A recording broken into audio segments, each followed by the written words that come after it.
माता अदिति भगवान की स्तुति करते हुए कह रही है, जिनको वेद और पंडित लोग नहीं जानते ऐसे परमात्मा को नमस्कार है। हे मायावियों के भी मायावी, जिनके दर्शन मात्र से उपद्रव के नाश हो जाते हैं, जगत रूप जगत पालक लक्ष्मीपति आपको नमस्कार है। दया के समुद्र, त्यक्त संग, शांत लोगों को अपने साथ रखते हैं और संग रहित हैं, ऐसे प्रभु की मैं वंदना करती हूँ। जिनके चरणों की सेवा करके भक्त लोग परम सिद्धि को प्राप्त होते हैं, ऐसे परमात्मा को प्रणाम है। इंद्र, पवन, चंद्र, रुद्र, यमराज, अग्नि, कुबेर, वरुण, सूर्य सब आप हैं प्रभु। देवता, वृक्ष, पर्वत, पिशाच, राक्षस, सिद्ध, गंधर्व, नदी, भूमि, समुद्र सब आप ही हैं प्रभु। जगत के मालिक आप हैं, जिनका नाम परब्रह्म है। हे प्रभु, आप मेरे पुत्रों की रक्षा करो।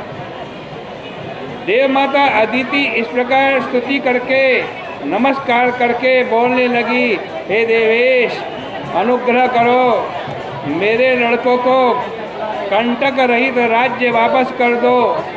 हे प्रभु अंतर्यामी, सब जीवों के ईश्वर, आप सब जानते हो हमको मोहित क्यों करते हो, फिर भी जो हमारे मन में है वो हम तुमसे जरूर कहेंगे। हे देवेश, मेरे पुत्र देवता राक्षसों से पीड़ित हैं। अदिति के लड़कों ने मेरे पुत्रों को मारा है, उनके राज्य छीना है। लेकिन मैं आपसे प्रार्थना करती हूँ, आप अदिति के पुत्रों को मारो मत, दैत्यों को मारो मत, लेकिन दूसरे यत्न से मेरे पुत्रों का राज्य वापस करवा दो। इस प्रकार कहे जाने पर आज भगवान बड़े प्रसन्न हुए, आनंदित होकर के बोलने लगे, हे देवी, हम प्रसन्न हैं, तुम्हारा कल्याण हो, हम तुम्हारे पुत्र होंगे, क्योंकि तुम सौत के पुत्रों के प्रति भी प्रीति रखती हो।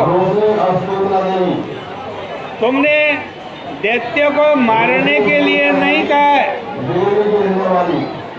इसलिए हम तुम पर बड़े प्रसन्न हैं। और जो कोई भी व्यक्ति इस स्तोत्र का पाठ करेगा या इसको श्रवण भी करेगा, वो कभी भी धन धान्य से रहित नहीं होगा, अंत में मेरे परम पद को प्राप्त होगा।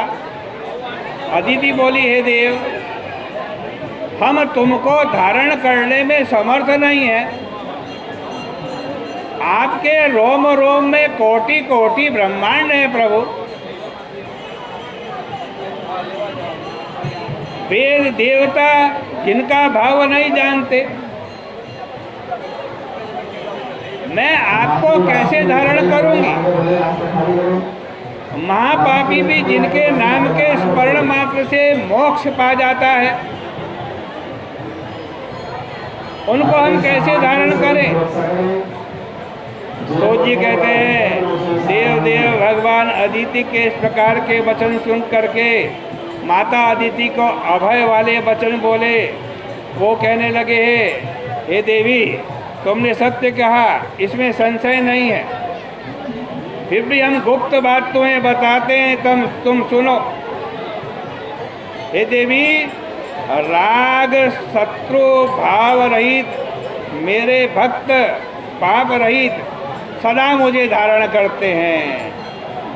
माता पिता गुरु अतिथि इनका भक्त, ब्राह्मणों का हित करने वाला हमेशा मुझे धारण करता है। पुण्य तीर्थ सत्संग लोक के अनुग्रह में प्राप्त हमको हमेशा धारण करते हैं। और जो व्यक्ति तुलसी गौ आज इनकी सेवा करता है, इनका नाम स्मरण भी करता है, इनकी सेवा करने वाले भी मुझको धारण करने का आसक्ति रखते हैं। दूसरों का उपकार करने वाला, दूसरे की द्रव्य की अभिलाषा नहीं करने वाला, दूसरी की स्त्री के सामने नपुंसक जो सदैव रहता है, ऐसा व्यक्ति मुझे धारण करता है। हे देवी, तुम्हारे पति ही प्राण हैं, जीवन के हित में रत हो, इससे हम तुम्हारे पुत्र के रूप में उत्पन्न होंगे, शत्रु कुल का नाश करेंगे। देव देवेश भगवान इस प्रकार देवताओं की माता से बोल करके अपने कंठ की अभय माला माता अदिति को देकर अंतर ध्यान हो गए। आनंदित मन से देवताओं की माता दक्ष प्रजापति की कन्या लक्ष्मीपति को प्रणाम करके अपने आश्रम में आई। उसके बाद प्रसन्न होकर लोकवंदित अदिति ने समय से देदीप्यमान पुत्र उत्पन्न किया। शंख चक्र दंड कमंडलो अमृत कलश दधि अन्न हाथ में और 52 रूप, 1000 सूर्य का तेज, कमल नयन, तब सब आभरण युक्त पीतांबर धारण किए हुए, मुनियों से स्तुति करने लायक, सब लोगों के नायक भगवान प्रकट हो गए। बोले बाबा ने भगवान की। उनको देख